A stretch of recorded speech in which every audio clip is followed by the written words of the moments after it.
Así es, Carla, pero enlazamos con lo que acabas de comentar.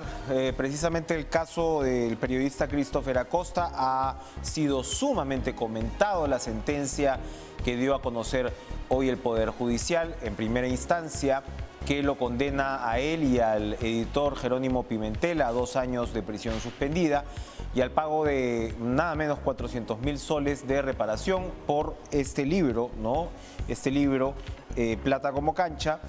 Y ha sido también muy comentado uno de los principales sustentos de la sentencia, que alude en realidad a citas claramente identificadas, ¿no? De entrevistados identificados. No estamos hablando ni siquiera aquí de off the records o trascendidos, ¿no? O dichos sin autores. Son los propios entrevistados de Acosta quienes señalan, ¿no?, los pasajes que más han indignado pues al ex candidato presidencial y al líder de Alianza para el Progreso.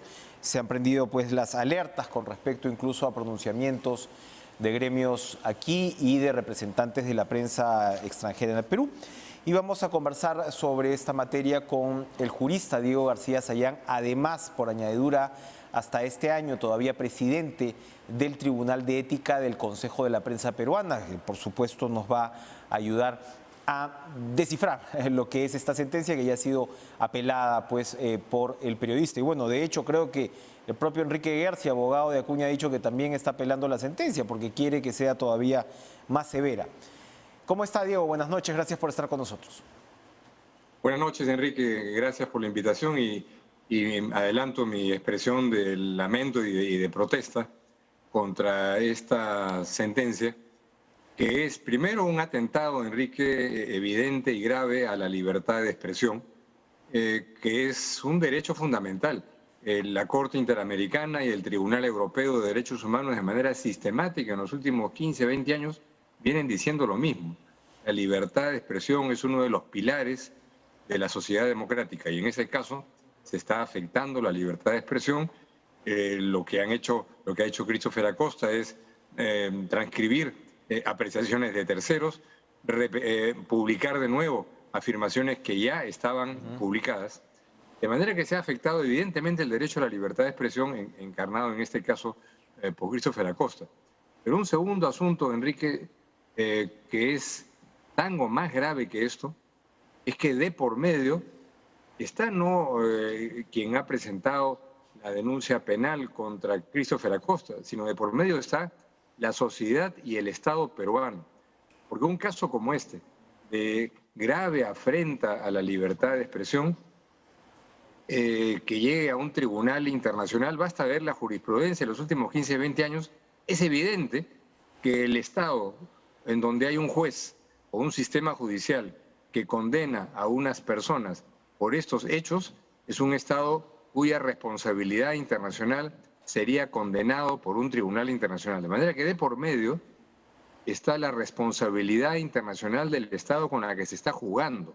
Una sentencia de un tribunal internacional es algo que se estaría propiciando con este tipo de decisión penal que viola todos los estándares y normas internacionales, y basta mirar la jurisprudencia consistente de los últimos años en estos tribunales. Allí, por supuesto, claro, se sabe que el Poder Judicial no es autónomo y que los jueces toman sus decisiones, etcétera, pero usted acaba de tocar un tema importantísimo, que es el de los estándares de justicia para casos de libertad de expresión. Uno cuando observa incluso herramientas internacionales, UNESCO, otros organismos han desarrollado, ¿no?, este tipo de estándares que son muy claros con respecto a cómo se debería tratar desde la justicia ordinaria un caso de libertad de expresión. Esto también llama la atención sobre la seriedad que el Poder Judicial debería tomar para capacitar a su personal, en este caso a jueces, con cómo familiarizarse con casos así. Si estamos hablando, por ejemplo, ¿no?, en otras materias, ¿no?, respeto a los derechos de mujeres, casos de violencia contra las mujeres, que ya se ve. Algo similar debería darse con lo que tiene que ver con libertad de expresión, porque este tema pues, de las citas no resiste mayor análisis.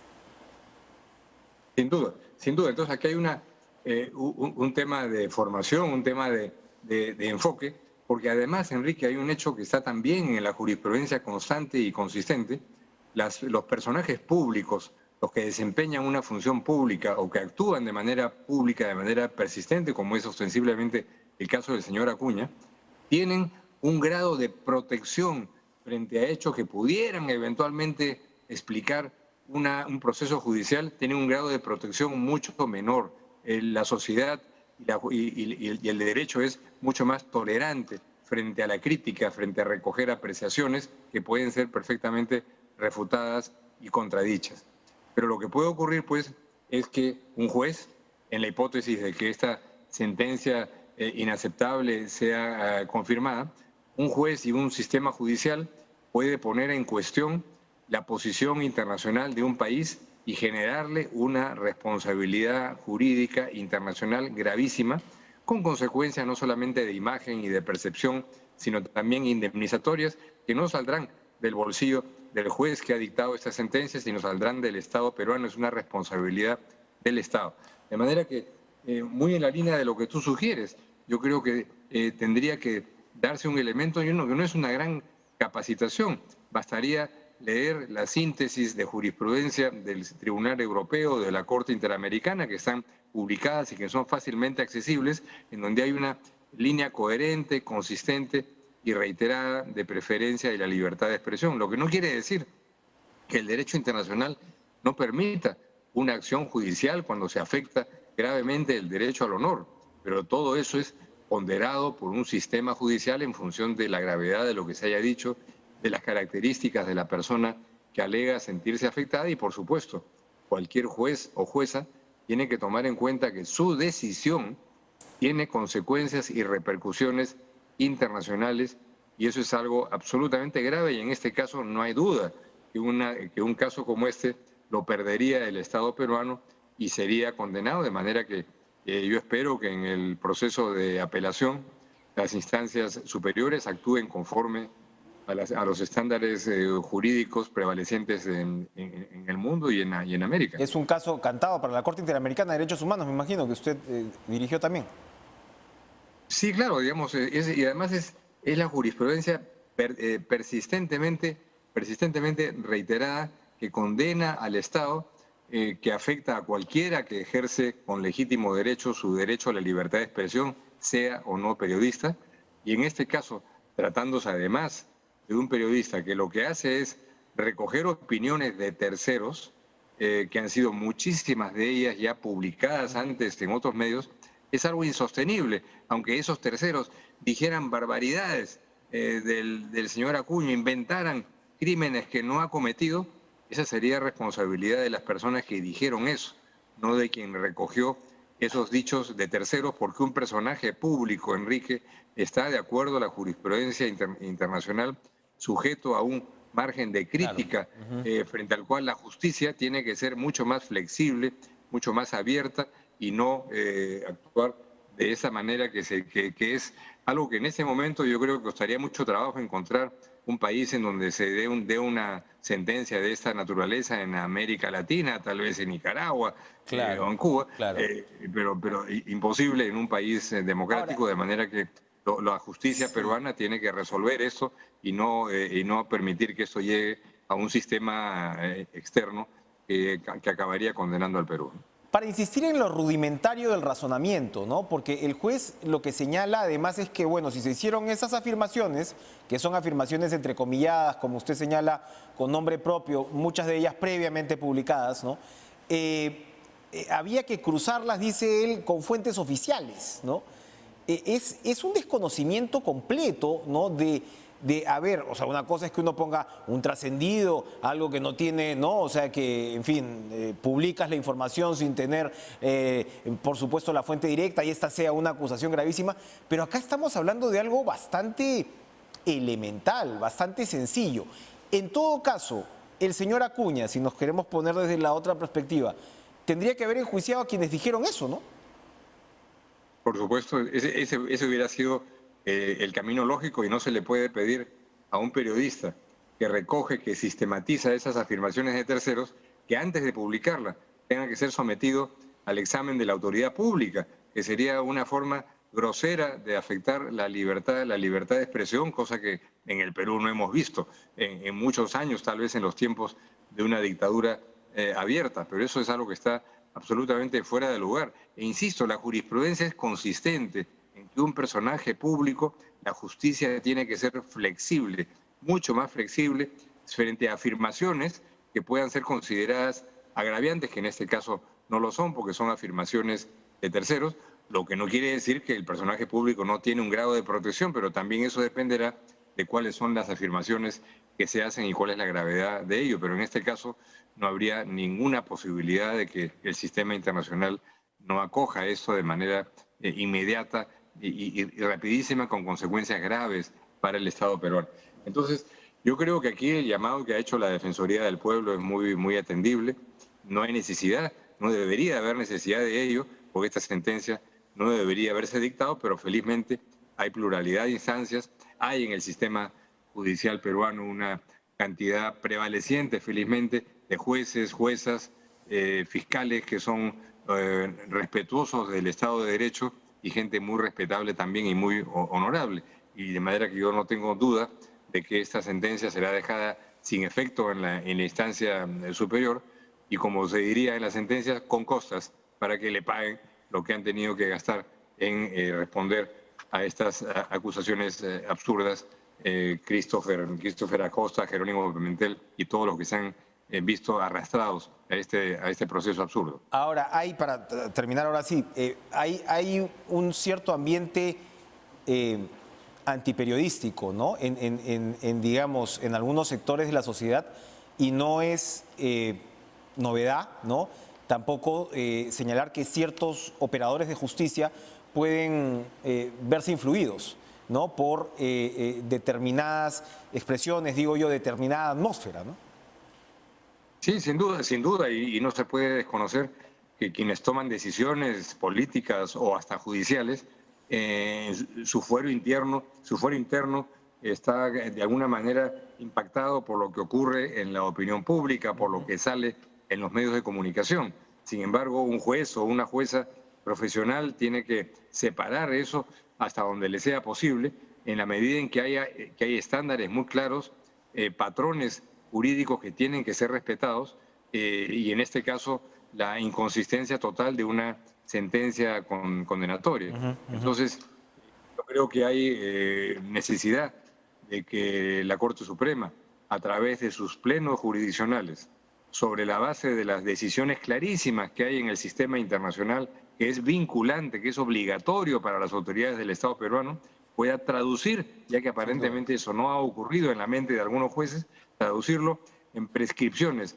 muy específicas y muy concretas para que una sentencia de esta naturaleza tan aberrante no se pueda repetir. El pleno jurisdiccional puede traducirlo eso en un documento de 15 a 20 páginas que dé elementos de clarificación para quien por lo visto no los ha tenido, porque no se ha informado, porque no ha leído, porque no está al tanto de lo que está pasando en el mundo. Ameritaría sin duda un pleno jurisdiccional. Gracias, Diego García Sayán, por ayudarnos a entender mejor este caso y las consecuencias que le podría traer eventualmente además al Estado peruano. Vamos a continuar con este cara a cara, dándole la bienvenida al titular del MINCETUR, el ministro Roberto Sánchez, de Comercio Exterior y Turismo, que hoy ha presentado un balance, por supuesto, de lo realizado hasta ahora en su gestión y lo que importa muchísimo, las perspectivas para el próximo año, para este año, ministro. Gracias por estar con nosotros. Buenas noches, ¿cómo está? Muy buenas noches, estimado Enrique, y gracias más bien por la posibilidad de dirigirnos a todo el país, ¿no? Un sector crucial. Yo quería de todas maneras preguntarle como introducción, ¿qué le parece el caso del periodista sentenciado hoy, de Christopher Acosta? Creo que hay una confianza importante en la jurisprudencia, ¿no?, internacional alrededor del respeto irrestricto a la libertad de expresión, a la libertad de prensa. Entonces yo creo allí que será favorable, horas más, días menos, esta readecuación y que en realidad se respete como corresponde el derecho a la libre información, a la libre investigación, ¿no? Diferenciemos de lo que significa pues el sentido estricto de una prensa profesional, de también sectores en realidad que no vale la pena mencionar por su falta de responsabilidad al tratar también, yo creo, de una manera a veces sesgada, situaciones importantes que deben de ser de dominio público, ¿no? Yo creo que allí también hay que aclarar eso, ¿no? Pero en general estoy seguro que la jurisprudencia devolverá el suelo parejo para que este profesional periodista no esté afectado por una situación de esta naturaleza, ¿no? Así es. Ministro, entonces, usted tiene un sector a su cargo fundamental, dos grandes áreas, a una, evidentemente, y por suerte, ¿no? le está yendo relativamente bien, que quiere decir comercio exterior, ya vamos a elaborar sobre la materia, y la otra, por supuesto, turismo, plantea un desafío inmenso. Cuéntenos, por favor, comencemos, si le parece, por el lado de turismo. Claro que sí. Hay dos datos que son realmente durísimos, que el sector turismo y toda su cadena de valor, hablo de hoteles, restaurantes, corredores de gastronomía, agencias de turismo, los transportistas y comunidades en general, muy afectados porque se tenía esta relación muy directa con el turismo receptivo o el turismo internacional. 4,5 millones de turistas que venían hasta la época prepandemia, luego una caída de 10 veces es realmente descomunal. Por supuesto. Y sin el turismo interno se tenía alrededor de 45 millones de viajes internos entre regiones, aquí y allá, que caiga 4 veces, o sea, es también muy duro para el sector. De allí que asumido la responsabilidad de inmediato en un trabajo muy importante de articulación con gobiernos locales, gobiernos regionales, particularmente las direcciones regionales de comercio exterior y turismo, pero también todo el sector empresarial, todo el sector asociativo, Canatur, Caretures, en el ámbito de todo el país. Nos centramos, tuvimos iniciativas y proyectamos alrededor de 80 millones de soles para que puedan sostener a través de fondos concursables programas de subsidios diversos a artesanos, a planes de negocio para los emprendedores ligados al sector, así como también a guías de turismo muy afectado ese sector que han venido recibiendo diferentes ayudas para poder resistir. Pero también ahí debemos de mencionar estos 80 millones de soles muy importantes, otras intervenciones también presupuestales valiosas, como por ejemplo, Trabaja Perú, finalmente destinó 15 millones de soles en trabajo articulado para poder mejorar el acondicionamiento de infraestructura básica en 105 destinos turísticos en 26 gobiernos locales, 15 millones de soles. Pero eso no es todo, porque de todas maneras la reactivación significa recursos presupuestales, financieros para poder acompañar el sector. En ese sentido, FAE Turismo fue y es otra estrategia muy importante. Hasta julio se tenía más o menos usado 150 millones de soles de un fondo de 500 que el gobierno anterior dispuso que llegara solo a 200 millones. Nosotros de agosto a diciembre, trabajando evidentemente en subasta en las regiones con la caja de primer piso, decimos cajas municipales, banca de primer piso, hemos logrado adjudicar en subastas 78 millones de soles solo entre agosto y diciembre, superando los 200 millones, y ahora estamos haciendo las gestiones para recuperar esos 300 millones de soles que son créditos blandos para la microempresa. Es decir, el sector turismo necesita ahora, en época donde la opinión pública acreditada refiere que para reactivar el turismo internacional serán de 2 a 3 años. ¿Qué hacemos mientras? Necesitamos mirar el turismo interno. Duplicaremos las inversiones hacia nuestros destinos de gastronomía, hasta nuestros destinos de ambiente paisajístico, natural. ¿Cuánto se puede mover con turismo interno? ¿Cuáles son las metas de las que estamos hablando? El PBI en época prepandemia bordeaba el 4% del PBI. El interno. ¿O el turismo en general, por las dos. ¿Cuánto sería más o menos el turismo interno en ese? Bueno, siempre la gran mayoría viene del turismo internacional. Por supuesto, claro. Con ¿no? más de 4 Entonces, millones de claro, turistas. pero eso hace que ahora también diversifiquemos sobre los destinos turísticos. Por ejemplo, tenemos cerca de 70 destinos con la certificación Safe Travel. Eso significa bioseguridad, prácticas adecuadas en época de pandemia. Pero además hemos pasado de un promedio de 500 destinos priorizados a más de 1.800. Esa resolución ministerial, ese trabajo articulado con el sector nos permite decir, si bien es cierto en inversiones, el año 2021 se orientó un promedio de 40 millones de soles en infraestructura turística. Este año se ha duplicado a cerca de 82 millones en inversión en el plan Copesco. Pero eso no es suficiente. Nosotros necesitamos, calculamos, $1.000 millones para invertir en las reservas, los parques, los destinos, Green Destination. Todo el mundo reconoce al Perú con una serie de emblemas. Primer destino culinario, primer destino verde, no solamente las pirámides muy bonitas en Lambayeque, ¿no? Como hablamos en Tucumán, Bosque de Poma, Cuelap, Choquequirao, Ollantaytambo. Es una oportunidad diversificadora también esta, ¿no? En medio de la crisis, por supuesto. Así es, necesitamos mirar nuestras regiones, nuestra bio y megadiversidad nos tiene unas maravillas como son, por ejemplo, las cocinas regionales. Las chicherías en el norte, las picanterías en el sur, los corredores gastronómicos. Hay uno, levanta una piedra y hay un emprendedor peruano luchando por mejorar el sector turismo. Cuénteme, antes de ir a la primera pausa, por favor, ¿qué pasa con el reclamo que hacen restauranteros, operadores turísticos sobre la devolución de los créditos? Usted me dice, esto va a tomar por lo menos unos 3 años más. Por ejemplo, hablaba con Blanca Chávez, ¿no? Que es todo el tema restaurantes. El cálculo es que han cerrado 100.000 restaurantes. Y claro, el impacto en el sector turismo ha sido similar, ¿no? Y ellos dicen, oiga, Colombia está pateando el cobro de Reactiva, por ejemplo, un par de años más. ¿Se ha considerado esa posibilidad para sectores especialmente vulnerables dentro del Ejecutivo? La gran estrategia articuladora de vocación público-privado es para nosotros la Mesa Ejecutiva de Turismo. 7 ministerios, Ministerio de Economía, Transportes y Comunicaciones, el Ministerio de Trabajo, Cultura, nosotros, Medio Ambiente, es decir, todos articulados con todos los privados, todos los subsectores.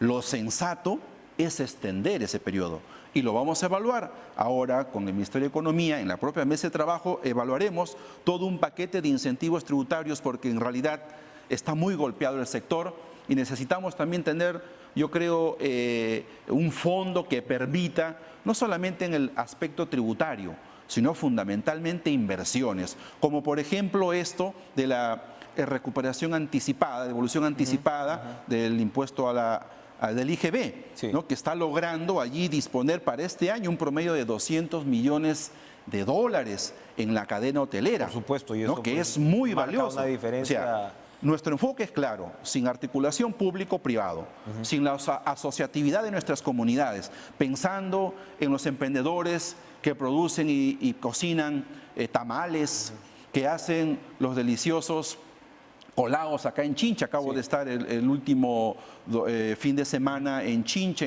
con Mama Iné, ahí en el Guayabo, en Chincha, en el Carmen, viendo realmente cómo la gente, cuidándose por supuesto, como corresponde, está saliendo a luchar.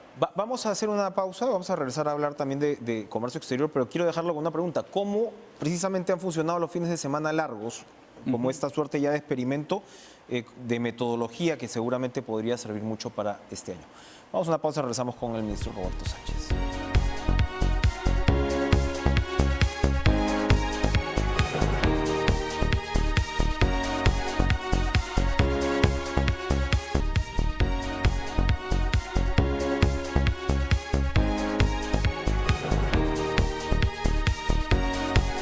Veía en la pausa ahora mismo, ¿no? La noticia sobre la Guaconada de Mito, ¿no? Reconocida como patrimonio cultural y claro, el Perú es inacabable, pues, en términos de lo que puedes ofrecer como turismo. Y yo le preguntaba al ministro Roberto Sánchez qué luces ha ofrecido estos últimos fines de semana largos, en algunos casos bastante largos, como, de una manera, metodología, abordaje a la promoción del turismo interno, que es, como usted bien señala, lo que nos va a acompañar, sobre todo, por lo menos este año, ¿no? Siendo realistas, ¿no? Mira, el impacto ha sido muy bueno, ¿no? El primer feriado, luego de emitirlo, movilizó alrededor de 400.000 viajes internos, ¿no? Los otros alrededor de 200.000, 250.000. Es decir, en pandemia sí tuvo un efecto positivo, ¿no? Los feriados largos. Lo vamos a mantener, pero a esta ocasión, en el año 2022, con programas y con paquetes turísticos en cada uno de los corredores. PROMPERÚ seguirá mirando el turismo receptivo, las más de 32 oficinas comerciales en el mundo.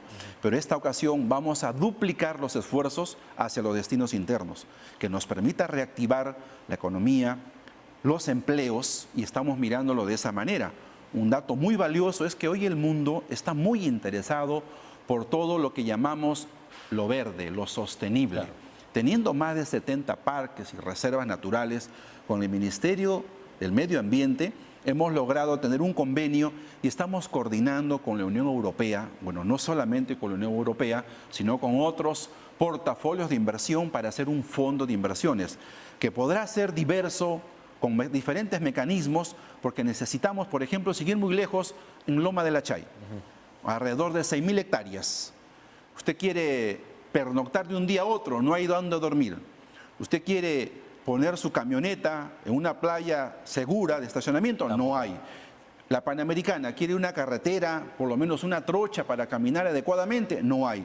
Estamos hablando de las Lomas de la Chay, que entre las lomas son las más conocidas. A 150 kilómetros, ¿no? A 10 minutos de la Panamericana. Usted quiere un buen centro de interpretación o un lugar de servicios múltiples, no hay.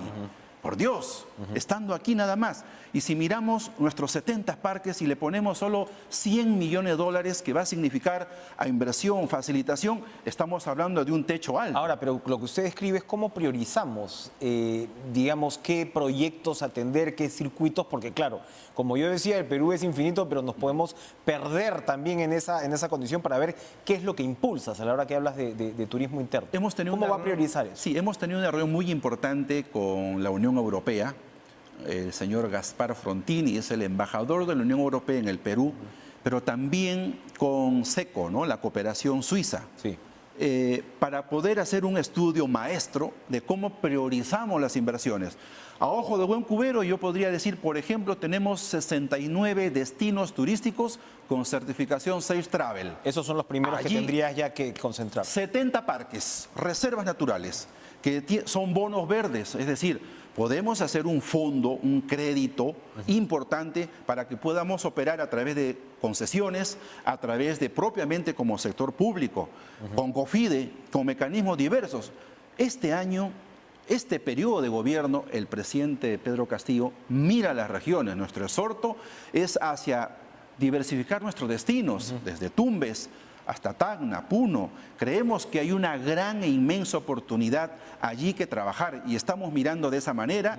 Avanzamos bien articulados, gobiernos regionales, gobiernos locales, los corredores diversos, conociendo face to face, como decimos, cara a cara. Venimos de las regiones. Gracias por la alusión al nombre del programa, ministro. Pero, a ver, esta estrategia de las mesas ejecutivas, esto que usted me está comentando del diálogo, no solo intersectorial, sino involucrar al privado, ¿no?, en ese circuito, ¿se reproduce también en el sector comercio exterior? ¿Cómo están trabajando ahí? Claro que sí. La Comufal es nuestra estrategia, ¿no? Estamos hablando de la Comisión Multisectorial de Facilitación del Comercio Exterior. Allí están hasta 7 ministerios, Cancillería, el MEF, Agricultura, Producción, Ambiente, nosotros, Trabajo, etcétera, ¿no? Pero también está la Sociedad Nacional de Industrias, está COMEX, está ADEX, está los diferentes operadores, Canatur mismo, pero también los gobiernos regionales. Es decir, todos estamos en ese sector identificando y viendo, por ejemplo, cómo también mejoramos con nuestros programas. Por ejemplo, llegar a 54.000 millones de dólares en la agroexportación a noviembre del año 21 es realmente un boom exportador. llegar a cerca de 15.000 millones de dólares en agroexportación, habiendo superado ya al año 2019. Ojo, entonces acá no hay solo mano invisible o piloto automático, no. Hay una decisión del gobierno de mantener lo que está funcionando, de ampliar las fronteras para pensar en nuestra segunda reforma agraria, en nuestras comunidades de agricultores.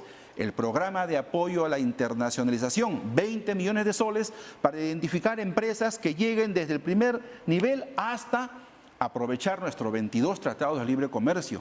Ese es un componente importante que debería tener la segunda reforma agraria, ¿no? O sea, la posibilidad de exportar, la posibilidad de que los campesinos altoandinos, sobre todo, se puedan involucrar en estas cadenas exportadoras. Totalmente de acuerdo. Allí cuando vamos al BRAE, cuando vamos a Cajamarca, a Jaén, cuando vemos que no solamente somos primeros en el mundo en arándanos, en quinoa, hemos visitado los diferentes emporios y vemos que aún no estamos en la capacidad de atender la demanda que se tiene sobre nuestros productos orgánicos.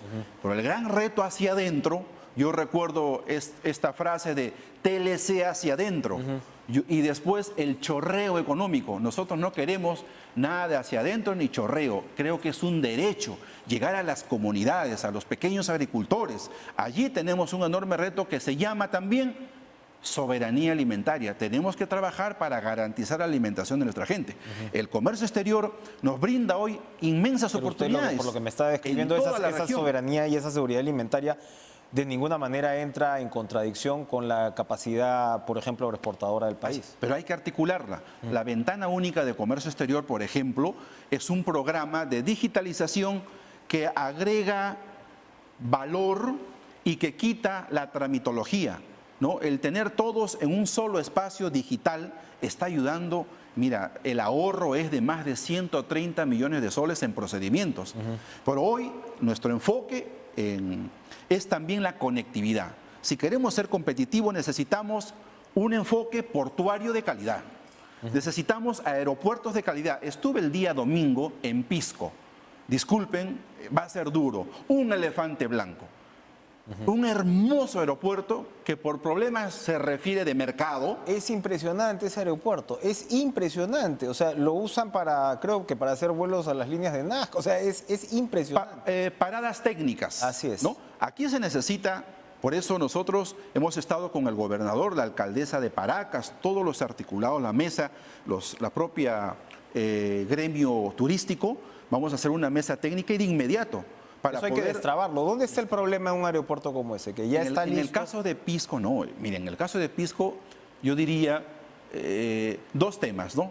Un tema de mercado, que necesita también cómo no solamente abrimos concesión o contratos para nuevos operadores de vuelo, sino también significa apostar por promocionar, luchar contra el monopolio.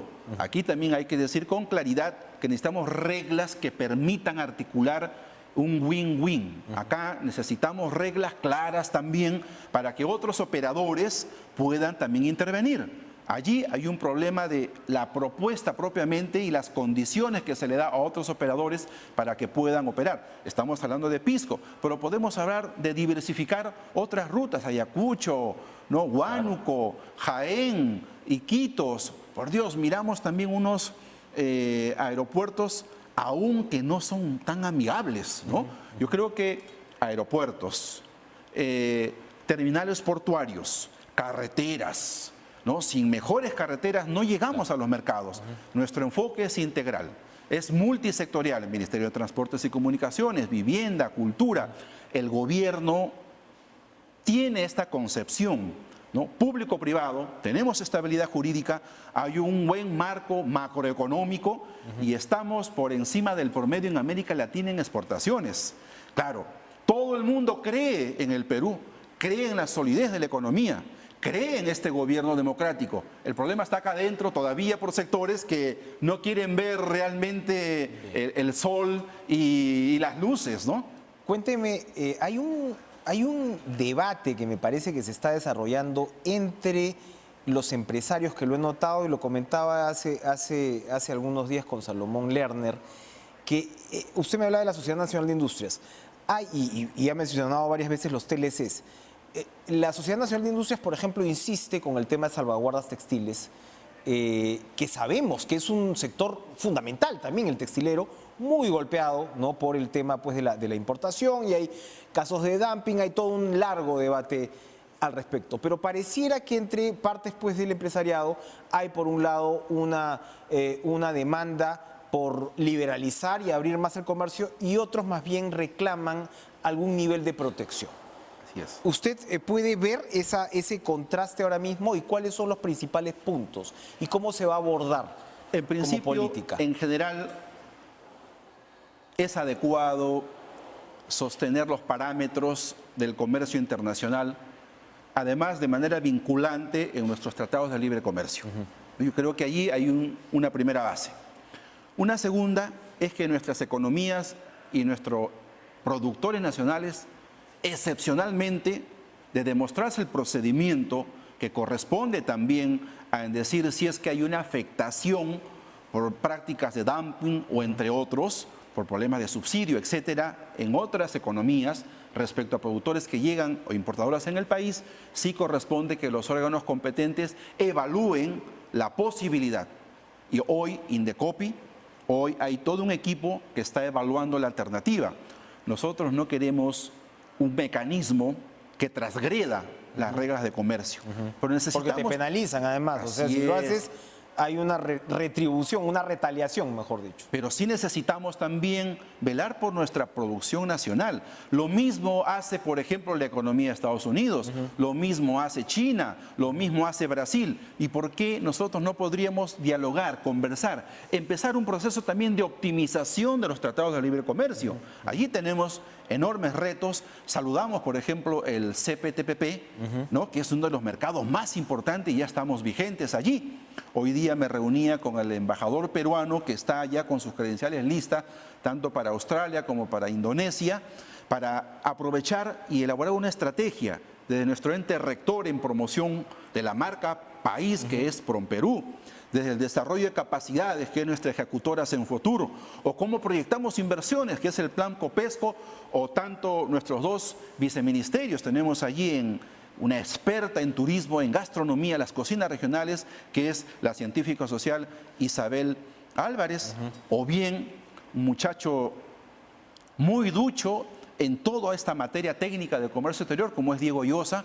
Es un equipo donde tenemos funcionarios de todas las regiones. Sí, pues, critican y dicen puro político partidario. Oiga, señor, en principio cumplen el perfil, son profesionales, vienen de las regiones y es la gran oportunidad para demostrar también que sí, pues. Pero nadie ha sacado, que yo sepa, denuncias con el lo Minsur, menciono, que no pasa en algunos otros sectores. Es importante mencionar, lo decimos con transparencia, ¿no?, con claridad. No, y es importante, por supuesto, construir además un cuerpo de profesionales probos, capacitados, que también vengan de las regiones, ¿cómo no? Y hay que hacer ese esfuerzo, pero como usted dice, bien, pues, ¿no? O sea, hacerlo bien. Que tener, Quisiera pues, referir, gracias. Sí, para terminar, a ti, por favor. ¿no? En general, entonces, nosotros decimos, este 2022, seguimos apostando por la articulación público-privado y comunidad. Queremos expandir los beneficios de la exportación hacia los agricultores. Bien. Necesitamos un enfoque intersectorial de conectividad. Miramos nuestras cocinas regionales, miramos la sostenibilidad, las prácticas sostenibles, los paisajes, los ambientes turísticos valiosos y apostamos por los emprendedores. Esa es la visión de comercio exterior y turismo del presidente Pedro Castillo Terrones. Y lo comprometo a que nos vaya informando, ojalá periódicamente, sobre estos avances tan importantes. Así para será. Sectores fundamentales, además, no solamente en tema de mano de obra, sino, pues, cuando hablamos de los agricultores, qué duda cabe, ¿no? La absoluta trascendencia para el país. Gracias por estar con nosotros, ministro Roberto Sánchez. Muchas gracias. Titular de Comercio Exterior y Turismo. Nosotros vamos a ir a una pausa, pero regresamos a darle una mirada, pues, al COVID, ¿no? El ministro Ceballos ha señalado hoy que la cantidad de infectados se puede triplicar en realidad en estos días, y eso es lo que está pasando en todas partes, sobre todo, pues, relacionados con la variante Omicron. Volvemos.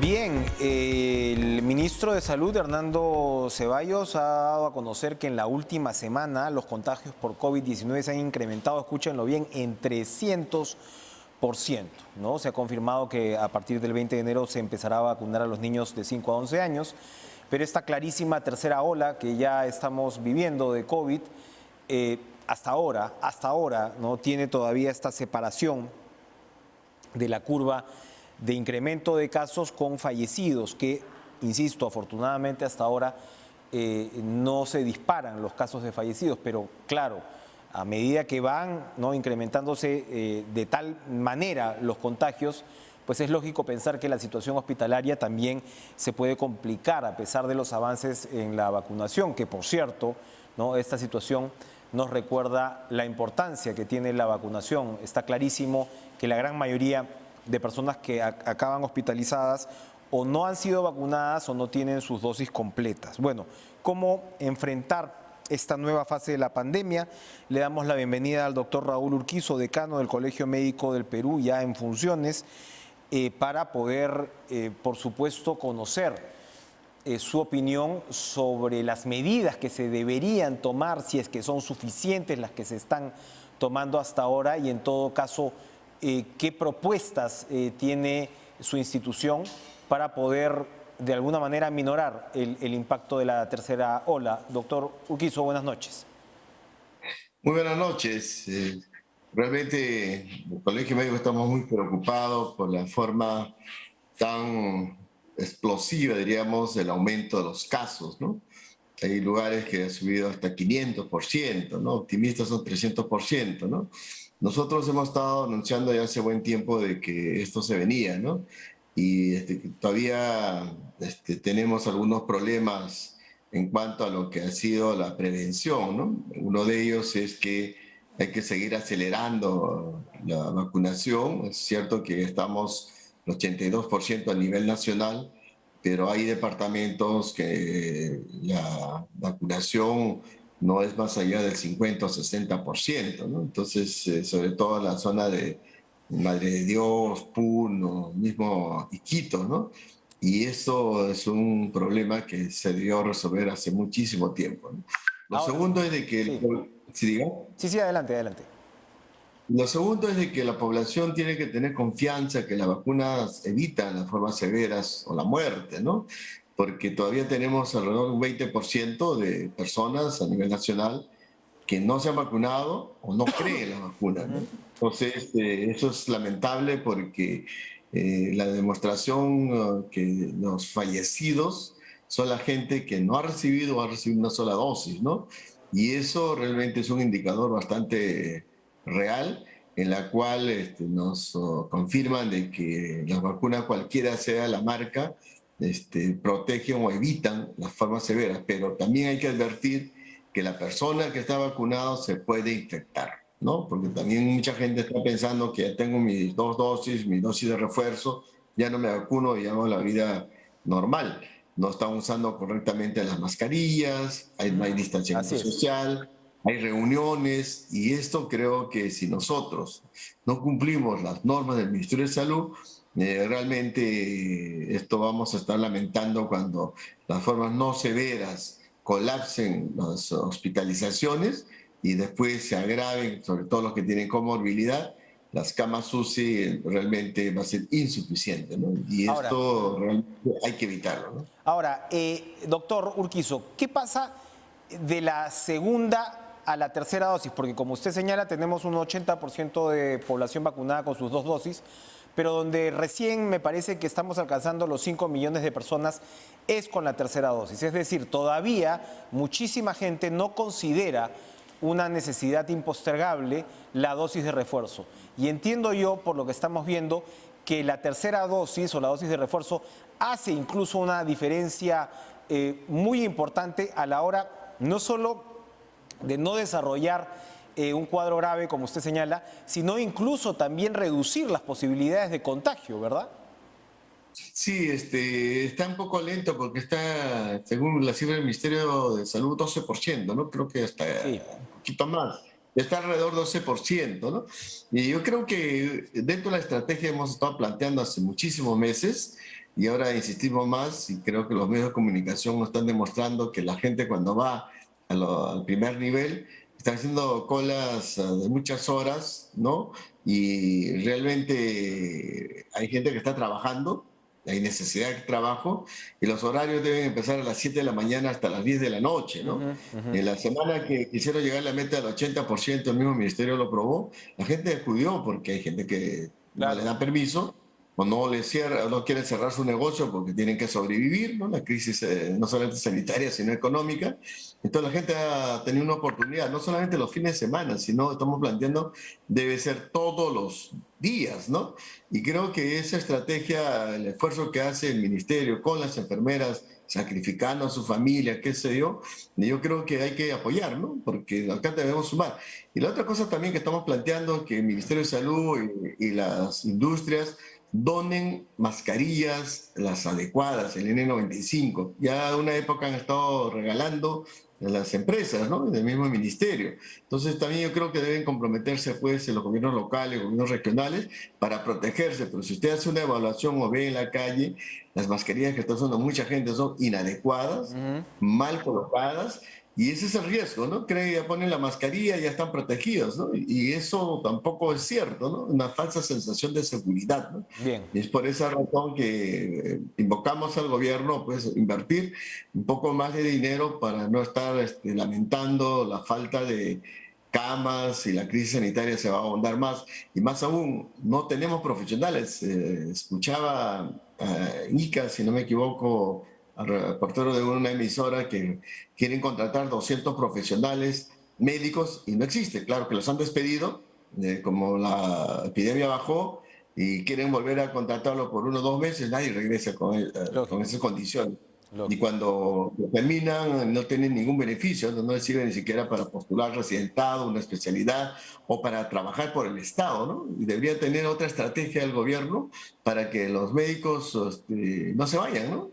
Y entonces, porque no tienen estabilidad, no tienen seguridad. Y no solamente hablando de los médicos, también las enfermeras, las técnicas, el personal que está en la primera línea, ¿no? Entonces, ¿Cuál es la situación de los médicos en UCI, doctor Urquizo? En la transmisión de cargo, el doctor Miguel Palacios señaló de que hay más de 60 médicos hospitalizados, ¿no? Y hay en UCI alrededor de 7 médicos, ¿no? Vamos a buscar un poco más la información, si son los que tienen comorbilidad adicional o han recibido la tercera dosis, pero aún así la mortalidad ha disminuido significativamente. Son 552 médicos que han fallecido, más de 500 médicos sin ninguna dosis, ¿no? Y con dos dosis, mucho menos, y con 3 dosis, la cifra no lo tengo en la mano porque recién había asumido la encargatura, pero no es una cifra enorme como anteriormente, que todos los días moría un médico, ¿no? Muy dramáticos, efectivamente, el contraste entre los números. Nos queda un minutito, doctor Urquizo. Que hay médicos, lamentablemente, hemos visto, ¿no?, en las últimas semanas, que hay médicos incluso antivacunas, hay asociaciones o se presentan como tales, ¿no?, de médicos que están opuestos a la vacuna en este caso. ¿Cómo su gremio va a encarar esta situación? Y en todo caso, ¿qué tan grave o complicada es? Yo creo que si la prensa le da espacios a estos antivacunas, ellos tienen una responsabilidad hasta penal. Porque cuando empezaron a hablar los políticos y algunos médicos salieron a las calles que la vacuna era agua destilada, qué sé yo, y el mismo cifra del ministerio dejaron de vacunar más de 3 millones de personas. Y eso es un atraso, ¿no? Y es una irresponsabilidad. Sería interesante, como en Singapur, ¿no?, esos antivacunas cuando se fueron que paguen todo, ¿no? Realmente alguna forma hay que hacer porque no pueden alentar, ¿no? De que, mire, a ese tenista serbio, por más tenga una fama, las leyes se cumplen para todos, sin excepción. Y esto también falta que en el Perú, aquellas personas que tienen opiniones, la presencia en nuestro medio, si hacen una falta, pues también deben ser sancionados ejemplarmente. Si dicen, si a él no le pasa nada, claro, yo puedo hacer lo que quiero, ¿no? Entonces hay malos ejemplos, ¿no? Y no solamente deportistas, artistas, mismos políticos, ¿no? Y creo que hay una irresponsabilidad. que nosotros llamamos la atención y creo que los medios en el Colegio Médico, a esos médicos que estaban antivacunas, están abiertos proceso ético, ¿no? Ajá. Esperemos que cada consejo regional donde trabajan, donde se hace la falta, se dé rápidamente, ¿no? Porque realmente no puede haber esos malos ejemplos, ¿no? Proceso y ético. aprovechando, Sí, gracias. aprovechando también, Rápidamente. disculpe, Sí. no se descuide las otras vacunas. Yo como pediatra estamos levantando la voz. Los niños menores de 5 años, las personas mayores de 60 años, las gestantes no están recibiendo las dosis de vacuna que les corresponde. Las vacunas son gratuitas. Y va a comenzar a aparecer enfermedades que se habían erradicado como sarampión, polio, y sería dramático, aparte del corona. Miren, la influenza está en Iquitos, Apareciendo, Pucallpa, sí, sí. ¿no? Sí, sí. Está apareciendo y no se está vacunando, ¿no? Ni el 10%. Bien. Y realmente hay un descuido de las autoridades y hacemos una invocación de que también hablen de las otras vacunas, crean más centros de vacunación, porque si no, esos niños o esas personas Perfecto. van a enfermarse y se pueden morir. Importantísima advertencia. Gracias, Raúl Urquizo, decano del Colegio Médico del Perú, por acompañarnos esta noche con estas reflexiones necesarias. Vamos a una pausa, regresamos.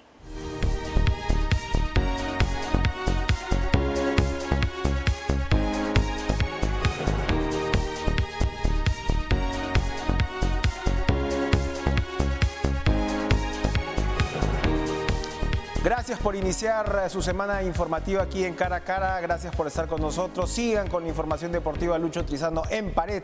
Y nos reencontramos mañana martes. Que tengan una excelente noche. Adiós.